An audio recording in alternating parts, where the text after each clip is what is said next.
మీ phone మీ ఇంట్లో ఉండే టీనేజర్స్ని నిజ జీవితానికి దూరం చేస్తే భారతదేశంలో ఈ నిశ్శబ్ద సంక్షోభం తీవ్రమవుతోంది. మరి దీనికి చెక్ పెట్టడం ఎలా తెలుసుకుందాం.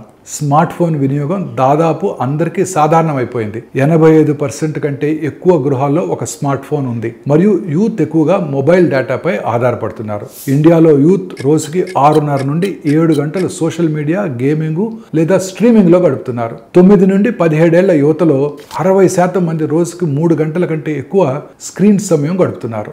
మానసిక నిపుణులు చెప్తుంది ఏంటంటే ఫోన్ ఎక్కువగా వాడితే భయము, యాంగ్జైటీ, కాన్సన్ట్రేషన్ లేకపోవటం, ఇతరులతో కలవకుండా ఉండడం లాంటి సమస్యలు కూడా ఎక్కువ అవుతున్నాయి. మన సగటు నెలవారీ డేటా వినియోగం 27.5 జీబీకి పెరగడం వల్ల స్క్రీన్స్ ఎప్పుడూ మన చేతిలోనే ఉంటున్నాయి. ఇది స్క్రీన్స్ ని తప్పుపట్టడం కాదు, ఇది అవగాహన గురించి. ఖచ్చితమైన స్క్రీన్ స్కెడ్యూల్ని రూపొందించడం, నిజ జీవితంలో అందరితో కలిసిమెలిసి ఉండటం, క్రమం తప్పకుండా నిద్రపోవటం మరియు డిజిటల్ సరిహద్దుల్ని నిర్ణయించడం టీనేజర్స్ యొక్క మానసిక ఆరోగ్యాన్ని కాపాడటానికి చాలా అవసరం.